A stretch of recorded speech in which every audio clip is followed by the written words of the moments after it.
Baik, perkenalkan nama saya Francisca Beati, NPM 12190064, Prodi Agribisnis kelas B semester 5. Di sini saya akan menjelaskan praktikum sistem pengelolaan lahan kering. Yang pertama, penanaman bunga puring. Sebelum melakukan penanaman, siapkan terlebih dahulu alat dan bahan yang akan digunakan. Alat yang digunakan seperti linggis dan ember.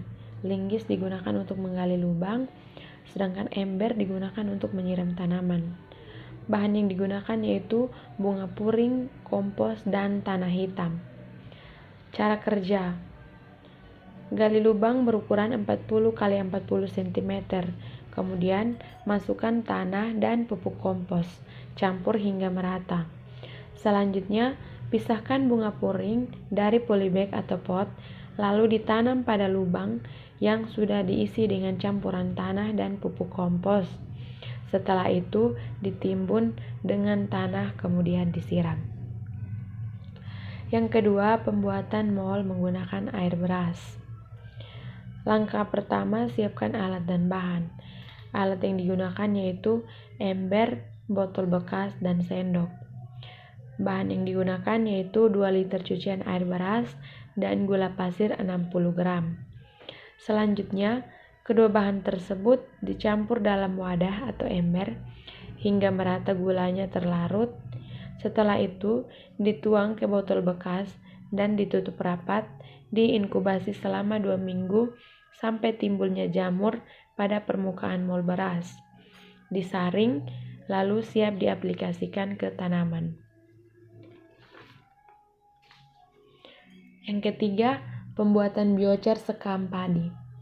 Langkah yang perlu dilakukan yaitu siapkan alat dan bahan terlebih dahulu. Alat yang digunakan yaitu corong berlubang-lubang yang dibuat dari seng bekas. Bahan yang digunakan yaitu sekam padi sesuai kebutuhan. Prosedur pembuatan: yang pertama, corong diletakkan di atas permukaan tanah yang di atas, lalu tumpuk sekam padi mengelilingi corong hingga tumpukannya tinggi ke bagian atas corong. Setelah semua bahan ditumpukan mengelilingi corong dan berbentuk seperti gundukan di sekitar corong, lakukan pembakaran di dalam corong terlebih dahulu. Masukkan sersa daun kering atau bahan kering lainnya yang mudah terbakar. Lalu kontrol pembakaran sekam agar tidak terjadi nyala api di luar corong atau langsung menyala pada tumpukan sekam. Agar sekam dapat terbakar dengan merata, dibalik terus agar merata. Kemudian disiram dengan air hingga dingin dan biocar siap digunakan.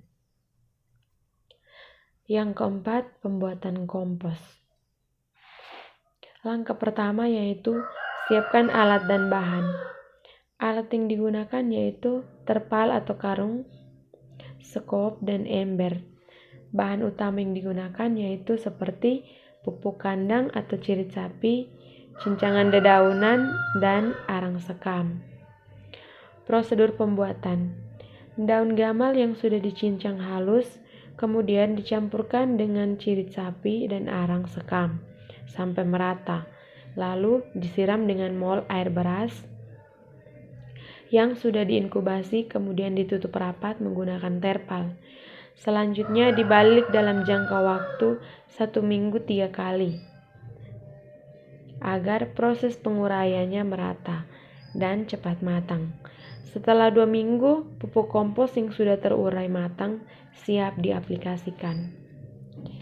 Yang kelima, pembuatan terasering. Langkah pertama yang dikerjakan bingkai A yang sudah jadi, ditancapkan patok tepat pada kaki kita berdiri, lalu diberikan tanda dengan menggunakan batu dan mulai melakukan pengelolaan tanah atau terasering. Selanjutnya, buatkan baris kultur kedua sesuai dengan cara pertama. Sekian dan terima kasih.